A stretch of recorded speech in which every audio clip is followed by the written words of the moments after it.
You are listening to the daily homily for Magdala in the Holy Land.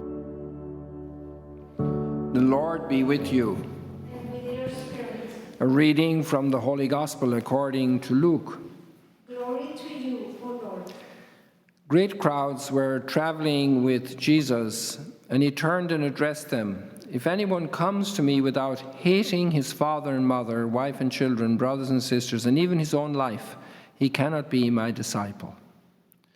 Whoever does not carry his own cross and come after me cannot be my disciple. Which of you, wishing to construct a tower, does not first sit down and calculate the cost to see if there is enough for its completion? Otherwise, after laying the foundation and finding himself unable to finish the work, the onlookers should laugh at him and say, "This one began to build but did not have the resources to finish." Or what king marching into battle would not first sit down and decide whether with 10,000 troops he can successfully oppose another king advancing upon him with 20,000 troops? But if not, while he is still far away, he will send a delegation to ask for peace terms.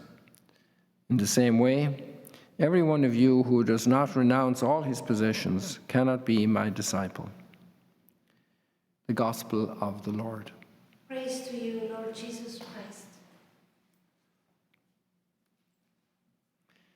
So this is a powerful text. There's interesting that they're put together because we have the first reading, love does no evil to the neighbor, hence love is the fulfillment of the law. And then we have in the gospel text, you have to hate your father and mother and wife and children and brothers and sisters. It's interesting that we have love and hate. And then you say there is a contradiction, because if you have to love your neighbor, how can you hate your father and mother? And there's two different contexts and two different intents in the use of language. And both are actually complete each other in the total of God's commandments simplified by Jesus in two: to love your neighbor. This is the first reading. And the first one is to love God with all your heart and all your soul. And when you love God with all your heart and all your soul, everything else is secondary. And this becomes very clear in the last phrase we read today from this portion of the gospel. And it says, everyone who does not renounce all his possessions cannot be my disciple. So what about the people that own a company? What about you that own the house? What about you that have a car, that have clothes? You have to renounce all your possessions. It's a little bit more nuanced than that, and how that practically plays out. It's where we put our heart. If we put our heart in the possessions, if we're depending on them for our security, or we're depending on God. And that's a very big difference. And so here we have this use of the word hate. So it's not about hating your father and mother, but it's about putting God in the first place. And this means then that if there's a conflict, and this happened especially in the early centuries of Christianity in Europe, that even parents betrayed their children. They said, my children are becoming disciples of Christ. And they were executed, they were martyred. Children betrayed their parents.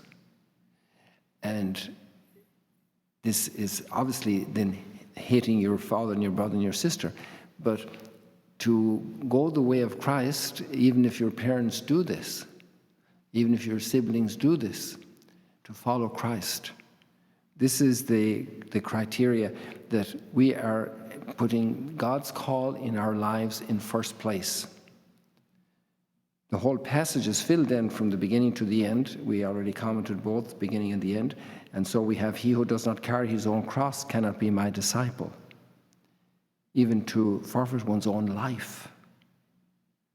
And then the imagery of the business person building a tower, or the military leader with an army going into battle. Both of these cases tell us that we need to calculate in order to follow Christ. It's tough. It asks for a reordering of our life. And I imagine that the most of those who are participating right now have been long-time members of the church since their childhood and their families. But I know one person, at least, who is participating in this Mass, and she was only baptized 2 years ago, and she came from a completely secular background.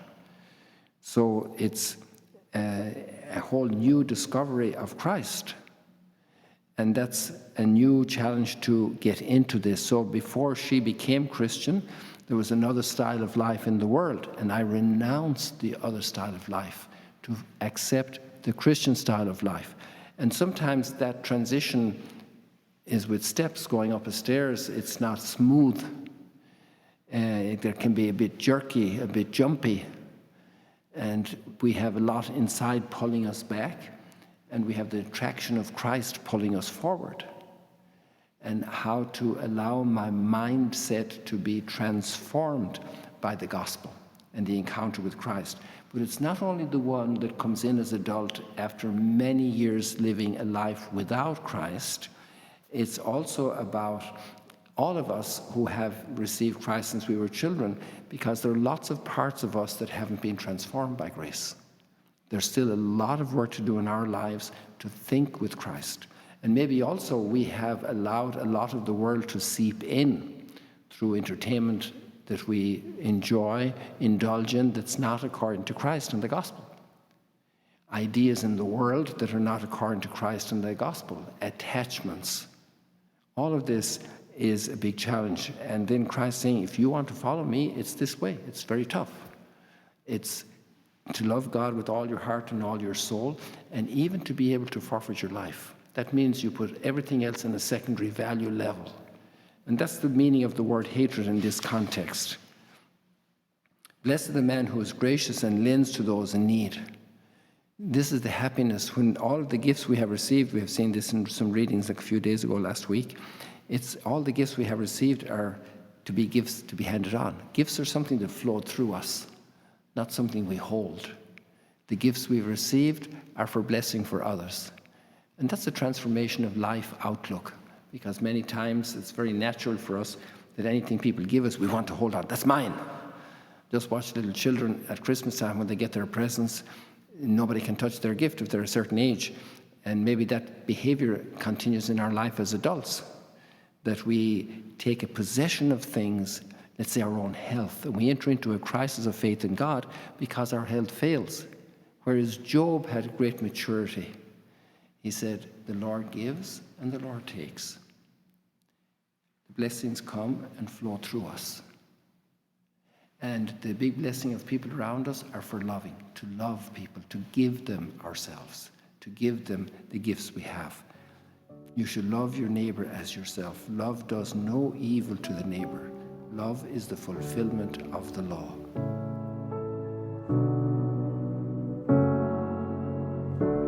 Thank you for joining us today. If you want to learn more about Magdala, follow us on YouTube and on Facebook.